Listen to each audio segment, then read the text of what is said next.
ndinokuchingamidzai pano pachirongwa papaivapokareaudiobooks patiri kupfuurira mberi nebhuku redu Rurimi Inyoka. Chitsauko 17. Usiku hwomugovera uhwo Jane hwaakasvika kwakare kumusha. Vaida akanga achitarisirawo kuti murume wake Simon achasvika achibva kuHarare, sokukumbira kwaakanga aita. Nokudaro Vaida akanobika sadza rake zvakanaka nokugadzirira murume wake mvura yokuti agosvika achigeza, achibvisa guruva rerwendo rwaainge afamba nebhazi. Iye Vaida haana kudya, akamirira kuti vagozodya pamwe chete nomurume wake kana asvika. Akangopa George sadza rake, akadya, akabuda achienda kundorara. Vabereki vaSimon naGeorge vakanga vasingazivi kuti Vaida akanga anyora tsamba yokukumbira kuti murume wake auye kumusha. Nokudaro vakanga vasina kutarisira kuuya kwake. Vaida akagara zvake ega mumba make, akamirira kusvika kwebhazi. Hana yake yairova pamusana petariro yaakanga ainayo yokuti murume wake akanga achisvika mauro iwayo. Akagara akateya nzeve dzake kuti anzwe kutinhira kwebhazi, agoziva kuti murume wake akanga atosvika. Gare gare nzeve dzake dzakanzwa kutinhira kwaakanga akamirira. Vaida akabuda panze, akada chaizvo kuti aende kunzvimbo yaimirwa nebhazi richiburitsa vanhu, asi kwakanga kusina mwedzi, iri nguva yemhindo. Vaida akatya rima rakanga ririko, nokudaro akati, regai ndimire zvangu pano ndinomuona kana ouya. Gare gare akanzwa bhazi rava kusimuka richipfuurira mberi, akaramba amire. Akanzwa imbwa dzokumana kwavachivako dzava kuhukura. Akadavira kuti dzaihukurira Simon. Maziso ake akaramba achitarisisa kudivi raifanira kuuya naro, asi haana kuona munhu. Imbwa dzakanga dzichihukura dzakanyarara. Mwoyo waVaida wakatanga kugumbuka, asi haana kurasa chivimbo pakarepo.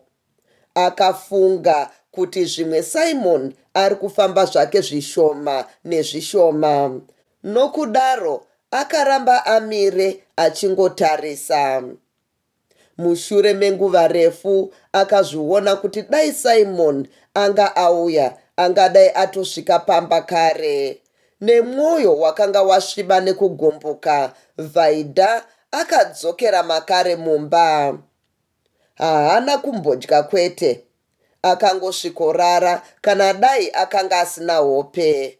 Akarara akadaro kwenguva refu, maziso akasvinura. Akanzwa chikwee chakanga chichibva kumba kwamaizipfende. Vaida haana kuziva kuti Jane akanga adzoka kuHarare, kana kuti chikwee chaakanga achinzwa chaiva chokutandara kwaakanga achiita namaizipfende namai Mashumba. Akangofunga kuti vanhu avo vari kufara zvavo, upenyu huri kuvanakira. Ko, ini ndinei chingandifadze? Vaida akanzwa kusurukirwa kukuru. Akazviona sokunge akanga ari ega ega pamusha pavatigere. Akanga asina shamwari, asina hama, asina mwana. Chaaingova nacho pamusha ipapo ndiye Simon ega. Zvino Simon akanga amugumburisa. Iye Simon aiva iye ega waakanga akagarira, akanga ava kumurasa. Vaida akafunga kuti nyika yamukurira. akaona nyika sechinhu chikuru chaakanga asingabviri kutarisana nacho kana kugara machiri. Vaida akatanga kuchema. Akachema kwenguva refu. Kubvira nguva iyoyo kudakara majongwe arira kaviri. Kana misodzi inonetawo kubuda, misodzi yake yakapera, akatanga kuchema zvinyoronyoro arimo mumagumbeze. Chikuriri chine chimwe, misodzi yake nepfungwa dzake zvose zvakazokundwa nehope achibva akotsira. Akakotsira, kudakara zuva rabuda rikakwira.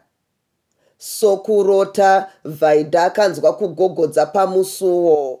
Ari muhope kudaro, akarota Simon ari pamusuo achigogodza. Vaida akapepuka achibva agara. Musuo wakagogodzwa zvakare. Vaida akati, "Ndiani?" "Ndini." Iri raiva izwi rechikadzi. Vaida akazurura musuo. Zvakamushamisa kuona Jane amirepo nezvinhu zvaakanga akaisa pamakumbo pake. Kwete kuti Vaida akafara kuona Jane. Aifara senemunhu anosiya ataura kuti ari kuenda kundoona murume wake iye Vaida. Asi haana kuda kuzviratidza. Akangoti, "Yeshu, heya ndiJane. Ko, wakadzoka rinhiko kuHarare?" Jane akati, "Ndakadzoka mauro, ndingambopinda zvangu." "Pinda zvako." "Yeya, ndiwe waihukurwa nembwa panguva yakasvika bhazi." "Hongu ndini." Jane akapinda mumba. "Ndauya nezvinhu zvako izvi Vaida, zvakabva kuna Simon." Apa Vaida akafunga kuti zvechokwadi Jane akaenda kuna Simon kuHarare, saka apiwa zvinhu izvi zvokuda kundibata kumeso. Haana kumbotenda. Izwi rokutenda naro zvinhu zvakadai akarishaya. Kana kubata zvinhu izvozvo haana kuda. Akangoti, "Isa hako ipapo pauri, ndichazvirongedza." Aida kumubvunza zvakawanda, nokudaro akati, "Ko, hauchigara pasi here? Ndanga ndakakotsira uye ndatomuka pawagogodza. Gara hako ipapo." "Asi ndimi vandakanzwa usiku muchiseka kumba kwamaidzipfende." "Hongu tisu, ndakanga ndichangosvika ndichibva ndazonotandara zvangu namai Mashumba namaidzipfende ndisati ndakotsira." Vaida akafunga kuti saka vaiseka kudaro ndiwo masekero avo kana vari kumakuhwa. Zvimwe vaitoreva nokuseka ini, vachitaurirwa naJane zvaakanoita naSimon kuHarare. Naiyewo Jane haana kunge akagadzikana zvakanaka paaitaura naVaida mumba make. Iyi ndiyo nguva yokutanga yaakapinda mumba maVaida. Akacherechedza kuti mumba umu makanga makanaka chaizvo. Makachena nokuchengetwa zvakanaka kudarika imba zhinji dzomumusha imomo, uye zvinhu zvose zvemo zvakanga zvakanakawo, zvakachena nokunyatsorongedzwa zvakanaka. Jane akaona kuti Vaida aiva mukadzi akanga achigona kuchengeta imba zvakanaka. Akazvibvunza kuti paiva pamusana pokuti akanga asina mwana here wokuzviisa tsvina nokukanganisa magariro azvo. Pfungwa iyoyi yomwana yakaita kuti Jane anyatsotarisisa Vaida. Akaona kuti Vaida akanga aonda chaizvo. Yaiva pfungwa here? Jane akanzwa kurwadziwa mwoyo. Akanyara kwazvo kuti akanga arwadzisa Vaida zuva rakamukwazisa achimuyeuchidza kuti akanga asina mwana. Jane akanga afunga kuti akumbire ruregerero. Akaziva kuti mashoko akaita saiwayo akataura kuna Vaida ndiwo anoonza nokupedza mwoyo wemunhu. Zvimwe iye Jane ndiye akanga akonzera kuonda kwaVaida. Iyewo Vaida akanga aine pfungwa dzake. Akatarisisa Jane akaona kupinduka kwaakanga aita pazvinhu zvese: ganda rake, chimiro, rokwe, mhete, chuma, madhikauzi, shangu newachi. Heya, ndiSimon akaita zvese izvi. Kubva zvakanaka. Ndiwo maperero ezvinhu zvinofadza. Ndakafara naSimon. Zvino zvava kuperawo. Vaida aida kufeya Jane kuti anzwe magariro avakandoita naSimon kuHarare. Akati, "Yeya, wakatomboona Simon kuHarare?" Jane akanyumwa zvakanga zviri mupfungwa maVaida. Akabva ada kuti anyatsomudzikamisa hana yake. Akati, "Hongu, ndakamuona kamwe chete bedzi pabhazi nezuro ndava kutokwira kuti ndidzokere kuno kumusha. Uye zvinhu izvi haazi iye Simon akandipa. Akazvipa mutyairi webhazi kuti azokupa. Zvino nokuti hwakanga hwava usiku uyezve hwakanga usipo pabhazi. Mutyairi waro akandiona ndichiburuka akabva andipa zvinhu izvozvi kuti ndizokupa. Simon ndakatomuona ndava kutokwira bhazi. Akanga atouya kubhazi kuzotumira zvinhu izvi kwauri." Vaida akashamiswa kwazvo nemhinduro iyi, asi akamudzikamisa nokumugadza. Akati, "Ndipapo chete pawakamuona svondo rose rawakanga uriko. Ko, ndaigomuonera kupi zvekare? Iye anogarepiko muHarare?" "Anogara kuTafara, ndiko kunemba yedu." "Zvino hauone kuti kwakapesana chaizvo nokuHighfield? Ndiko kwandaigara, kumba kwehanzvadzi yangu Tobias." "Yeya, ko zvawakamuona akasimba zvake?" "Ndakamuona seakanga akasimba zvake. Ndinofunga makare muzvinhu izvi mune tsamba. Ndakamuona achipa kumutyairi webhazi." "Nhaika, ndichaiverenga zvangu. Waita zvako Jane, nokuuya kwawakaita nezvinhu zvangu. Ndatenda chaizvo." Jane akacherechedza kuti apa Vaida akanga achitenda nemwoyo wese, uye kuti pameso pake pakanga pava kuratidza kufara. Kumeso kwaVaida kwakanga kwajeka, kunge kwakanga kwavhenekwa nemwenje. Jane akaziva kuti Vaida akanga ofara kudai nokuti akanga abvisa pfungwa dzaakanga ainadzo kuti zvimwe iye Jane akandoonana naSimon kuHarare. Pamwe rufaro rwomumwe runofadza nokunakidza mwoyo wemumwewo.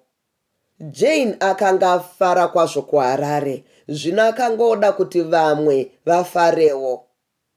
Paakapinda mumba maVaida akawana Vaida akasuwa, asi zvino Vaida akanga ofara.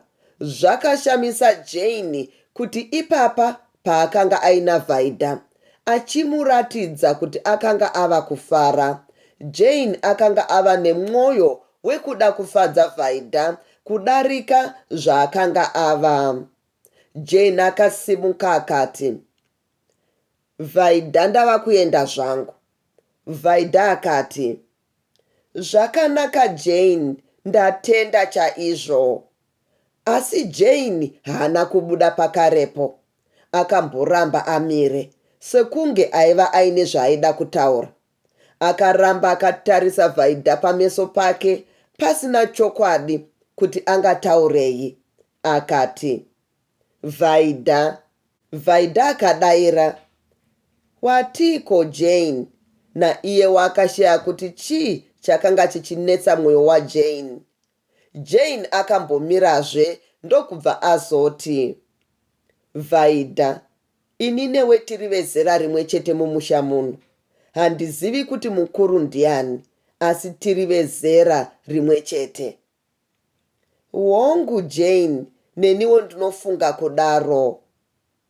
Vaida, isu tisu tingadai tichitamba tese, tichifarirana nokushamwaridzana. Ndizvozvo chaizvo Jane, zvinganaka chaizvo. Jane akambomira zvakare. Ndingade chaizvo kuti tifare tose Vaida, kuti iwe uve shamwari yangu. Kana neniwo Jane, ndingafare chaizvo. Jane akamirazve, sokunge aishaya kuti angaende mberi achiti kudii. Akazoti, unoziva here kuti Simon ndiye aiva mukomana wangu asati akuroora? Vaida akashayawo kuti angapindure achiti, akakurumidza kufunga akati, hongu, Simon akanditaurira. Haana kuda kutaura kuti akatanga kuzvinzwa kuna mai Dzipfende namai Mashumba. Akafunga kuti hazvinganaki kuti aparadzanise vanhu vaiva noushamwari hwavo. Ndakamboita shanje chaizvo Vaida, ndichikuvenga. Ndinokumbira kuti undisunungurewo pamusana pamashoko andakataura kwauri pandakakukwazisa zuva riya patakasangana uchienda kumba kwamai Mashumba.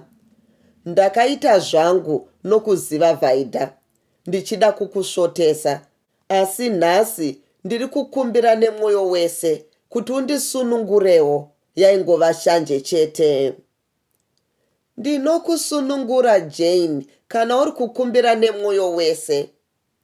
Ndiri kukumbira nemwoyo wese Vaida. Ko, zvamboita seiko Jane kuti uzotaura zvese izvi nhasi? Vaida, panyika pano tinongogara kamwe chete bedzi. Panyika pano tine upenyu ihwo huno husingadzoki kwatiri zvakare. Zviri kwatiri kuti tisarudze zvatingade mukati mawo. Tingasarudze ruvengo neshanje, nokuparadza, kana kuti tingasarudze rudo, nemutsa, nekubatsira, nokusimudzira vamwe. Ini ndasarudza rudo, nemutsa, nokubatsira, nokusimudzira vamwe. Nguva yahunopera haizikanwi. Ingangova nhasi, mangwanani ano, masikati kana manheru, kana mangwana svondo rinouya, mwedzi unouya, gore rinouya, kana 50 amakore achatevera. Hazvina anoziva. Nokudaro, kana ndichida kuita chakanaka, kana paine chakanaka chandingaite, kana paine mutsa wandingaratidze kune mumwe munhu, zvose ndinofanira kuzviita iye zvino, nokuti ndingangoshaya nguva. Sezvo ndisingazivi nguva ichapera upenyu hwangu, handifaniri kunonoka kana kuzviisa panguva iri mberi, nokuti kana upenyu hwangu hwapera handichazofa ndakakwanisa kuzviita, sezvo ndisingazodzokazve panyika pano. Mashoko aya akashamisa Vaida. Akashaya kuti zvakanga zvaita sei kuti Jane ataure mashoko akadai. Pfungwa dzakadai akadziwana kupi? Kana iye Vaida akanga asatambofunga nezveupenyu nenzira iyoyi. Akati, ichokwadi chauri kutaura Jane, ko, chii chaita kuti ufunge zvose izvozvi? Vaida, ndakaenda kuHarare svondo rapera.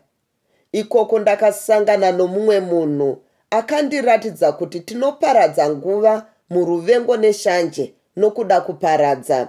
Nyambisirwa rufaro rukuru rwuri mukupa nomukuda nomukupembedza vamwe. Ndakaenda kuHarare nepfungwa dzekuti nyika izere nevanhu vakaipa chete, mhandu nezvikara, ndikada ini kuparadzawo. Asi ndakavakwa, ndikava munhu mutsva. Nditarire Vaida, ndichiri Jane uya wawaiziva here masvondo 2 akapfuura? Kwete, hausiri iwe. izvo ndatombozvifungawo pawapinda muno.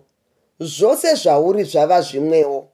Chinhu chokutanga chandishamisa ndechekuti hausati wambopinda mumba mangu muno kubvira nguva yandakauya pano, asi nhasi wapinda. Hongu, wakapiwa zvinhu zvangu izvi nomutyairi webhazi, asi dai waida zvako ungadai wakaramba. Vaida, murume wako akanaka chaizvo, usamufungire zvakaipa. Nechemumwoyo Vaida akati, nhasi zvishamiso zvandichanzwa hazviperi. Nezwi rake akati, unofunga kudaro? Handifungi Vaida, ndinozviziva. Ndichazonyatsokutaurira rimwe zuva ndakafara. Unoziva zvaakataura zuva riya ratakaswera tese kunhimbe kwedu. Kwete, akati kudii? Akati, mwana haana mhosva. Rudo chete ndicho chinhu chikuru. Usanyanye zvako kuzvitambudza nokuzvionza pamusana pokuti hauna mwana.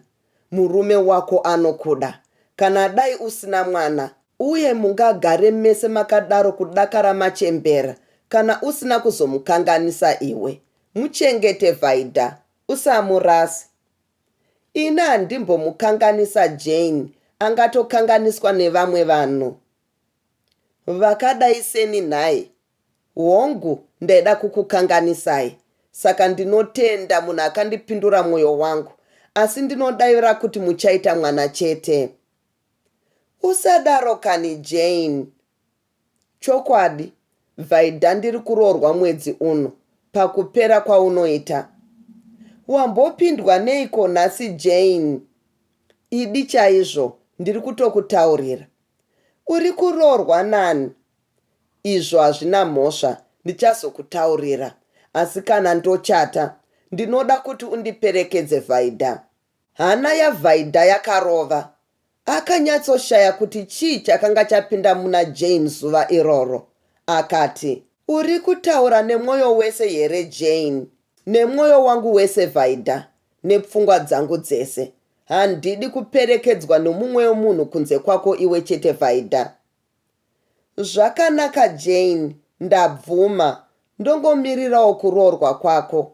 Kana wochata, ndinokuperekedza. Wazvita zvako Vaida, ndava kuenda zvangu, ndichazokuona zvakare. Zvakanaka Jane, uri kuziva here kuti mai vaMusindo, hanzvadzi yaSimon, vakauya varimo mumba umo?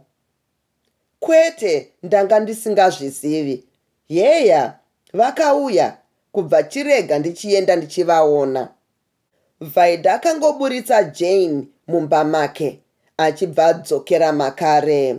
Aiziva kuti ivo mai Musindo namai vaSimon vakanga vasisadi kuti arambe ari mudzimai waSimon, saka asina kuda kundopinda kumba kwavo naJane. Asi mazwi akataurwa naJane akamufadza nokumudzikamisa zvakamushamisa. Pfungwa iya yokuva ega yaakaita usiku yakatiza muhana make. Akaswera zuva rose, mwoyo wake wakasununguka, achifara zvake ega. Akanga achingofunga mashoko akataurwa naJane. Panyika pano tinogara kamwe chete bedzi. Kana paine chakanaka chandingaite, mutsa wandingaratidza, zvose ndingazviite zvino. Pakapinda Jane mumba mamai Simon, ivo mai vaSimon vakaita chifo chokumubhururukira. Kwete kuti iye akazvifarira. Jane akangonyemwerera zvake achivakwazisa vose namai vaMusindo, hanzvadzi yaSimon. Amai vaSimon vakati, yeya, wadzoka nhai Jane. Ko, akadiko zvake iye Simoni? Jane akati, imi, regai kundibvunza nezvaSimon. Handina kumbomuona ini. Ko, makadiko zvenyu mai vaMusindo? Ndinoda kutora nguva ino kutenda new members nemasubscribers nemi mese vateereri. I appreciate you. Ndiripo zvangu kana wakadii zvako Jane. Yeya, wakambouyawo kuzotiona. Ndakati regai ndimbonoonawo kumatongo. Ko, wati hauna kumboona Simon sei? Iwe wakanga uri kuHarare kwaari. Ndiani akakutaurira kuti ndakaenda kunoona Simon? Yezvoka amai, ingawani makati Jane akaenda kuna Simon. Ivo amai vaSimon vakati, ko, zvakafamba seiko nhaiwe Jeni? Imi chindiregerai nezvaSimon wenyu, ane mudzimai wake. Ndakaenda kumba kwaSimon akandidzingako usiku ihwohwo hwandakasvika. Handimusvori. Ndinotomukudza kwazvo nokumutenda pamusoro pokunditandanisa kwaakaita kumba kwake. Ini ndini ndaiva benzi kuda kutora murume ane mudzimai wake. Amai vaMusindo vakati, ahiwe, Simon akadyiswa mupfuwira naVhaidha. Anotoda kurutsiswa. Kunze kwaizvozvo hambomuramba. Mupfuwira weiko nhai? Mukaramba motaura izvozvo, ini ndava kuenda. Ndati ndiuye zvangu kuzokukwazisai mai vaMusindo. Ndaudzwa naVhaidha kuti makauya. NaVhaidha? Wamuona kupi? Ndanga ndiri mumba make zvino, ndimo mandiri kubva.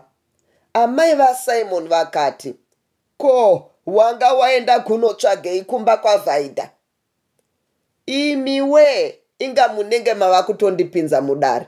Mava kunditongesa. Zvamboita seiko? Pandakakwira bhazi rokudzokera kuno nezuro, Simon akanga aripo, achitumira zvinhu netsamba kumudzimai wake.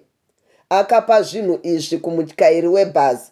Zvino patakasvika kuno nezuro maoro, pakanga pasina munhu wokutambidza zvinhu izvozvo.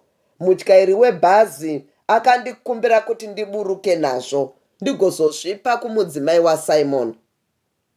Saka ndauya kuno. Ndanga ndauya nezvinhu zvaVhaidha zvakabva kuna Simon. Zvino iye Vhaidha ndiye azonditaurira kuti imi amai vaMusindo makauya.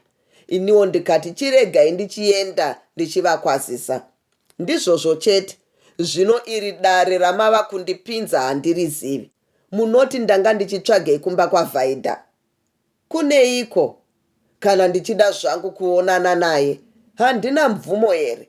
Handibvumirwi kumuona. Hazvizi izvo zvatiri kureva Jeni. Iwe ndakakutuma kuHarare kunogara naSimoni. Uonguka, asi akaramba zvake. Ko, munhu anomanikidzirwa here chaasingadi? Ipapo handimusvori. Anodanana nomudzimai wake. Saka imi regai vakadaro. Hazvimboitika, mudzimai asina mwana. Amai vaMusindo vakati, yeya, iye Simon anongotumira zvinhu kumudzimai wake chete. Imi vana amai haasisina mhosva nemi nhaika. Kana dai akatumira zvinhu kuna Vhaidha, ndizvo zvinoiteiko? Zvinomupa mwana here? Hamheno zvavo nezvinhu zvavo zvavanotumirana. Vakadaro amai vaSimon. Ini ndiri kuda muzukuru. Amai vaMusindo vakabvunzazve, ko, iyo mari yaSimon yaanoshanda gore negore inoendepiko zvatisingamboionawo?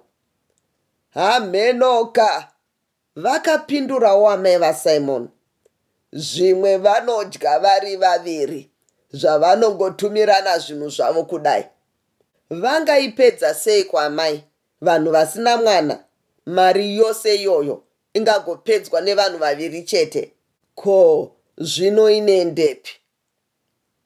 Ndinoziva kwainoenda ini. Vakadaro mai vaMusindo. Simon anotambira mari achinopa mukadzi, asi iye Vhaidha anobva angoitumirawo kuvabereki vake. Mari yese yaSimon iri kuenda kumusha kwaVhaidha. Ndiko kwairi kudyiwa ikoko. Asi iri kungodyiwa pachena. Vhaidha haana mwana. Zuva raanoenda haana chaanosiya pamusha pano. Anoenda nemari yake. Simon achingosara ari rombe. Saka ini ndanga ndati Simon chitora Jeni uyu ndiye mukadzi kwaye, asi hoyoka Jeni uyu akanotandaniswa kwaRare kumba kwaSimoni. Ini ndinozviziva amai, Simon akadyiswa mupfuwira. Izvozvi haasi kutomboziva zvaari kuita. Anoda kurutsiswa. Mukangomupa muti wokurutsa zvaakadyiswa, mungamuona achitandanisa mukadzi iyeyu mangwana chaiwo. Achiseka zvake Jane akati, ko, iye mame vamusindo, zvese izvi munozviziva sei? Asi ndizvo zvamunoitawo kumurume wenyu? Kwete chokwadi, zvekudyisa murume ini handizvizivi. Izvi ndinozviziva kuti ndizvo zvakaitwa Simon naVhaidha, nokuti vakadzi vose vasingabereke vane mipfuwira yakaipa. Vhaidha angadai akarambwa kare kare. Tiri kuda kuti Simon arore iwe Jane. Ndiwe wakagara uri musikana wake. Simon anofanira kukuroora. Ndiregei, ini ndiri kutororwa mwedzi uno chaiwo wopera nomumwe womukomana. Kuroorwa nomumwe? Amai vaSimon vakakanuka. Hazvimboitika, unotororwa naSimoni. Ndizvo zviri kutoitika izvozvo. Ndiri kuroorwa naTimoti ruzvidzo. Timoti ari kutoya kuzondiroora pakupera kwemwedzi uno. Imi ndimi muri kuda kukanganisa Simon nemudzimai wake, asi ndapota musapinze zita rangu mukati mazvo. ZvaSimon ndatokanganwa chese. Zita rake harisisimo muhana mangu. Ndapota, chiregai zvenyu kumbofunga nezvangu. Ndava kuenda kumba. Namashoko aya, Jane akabuda, achibva aenda kumba, achisiya amai vaSimon nomwanasikana wavo, amai vamusindo. Vakangotarisana, vakangoti chuchururu. Amai vaSimon vakati, chokwadi, vanotora zvavo vanogona. Vangamirire here kuti vamboona zvinoitwa naSimoni? Timoti ava kuona kuti Simoni akaita ubenzi kutadza kuona kuti Jeni ndiye mukadzi chaiye. Zvino ndiye ava kumuroora zvake. Vhaidha anofanira kubva pano amai, haana mwana, ari kudya mari yaSimon. Imi hamuna chamuri kuwana pamusana pake. Ngaaende. Simon anofanirwa kurutsiswa mupfuwira waakadyiswa naVhaidha. Mutsvagire mushonga wokumurutsisa. Kana zvichikunetsai, kubva chiregai isu tega tichiita zvinhu zvingaite kuti Vhaidha abve pano.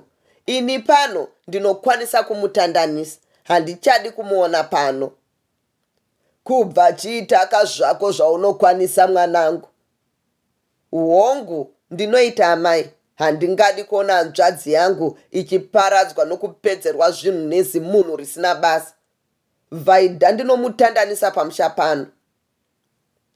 Pakubuda kwakaita Jane mumba make, Vhaidha akasara achifara chaizvo. Akanga aratidzwa nokupiwa rudo nomunhu waakanga achifunga kuti imhandu. Izvi zvakamufadza nokuti kana dai tiri vatongi, vapfumi, varombo, vakuru, vaduku, tose tinoda rudo. Tose tinoda kudiwa. Vhaidha akazarura zvinhu zvaakanga atumirwa naSimon.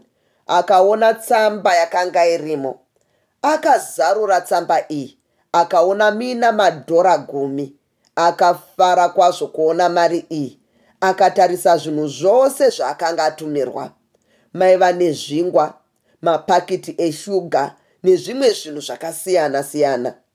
Mumwoyo make akati, Simon haana kumbotumirawo zvinhu kuna baba navamwene vangu, uye haasi kuziva kuti tete amai vamusindo vari kuno nevana vavo. Vana vanoda zvinhu zvakadai. Regai ndinovapawo zvimwe zvinhu zvatumirwa naSimon. Vhaidha akatora zvingwa 2 nechimwe chihomwe cheshuga namadhora 4, achibva aenda nazvo kumba kwavamwene vake. Akapinda ndokuwana varimo vese namai musindo. Vakamukwazisa nemwoyo yairatidza kuti vakanga vasina hanya naye.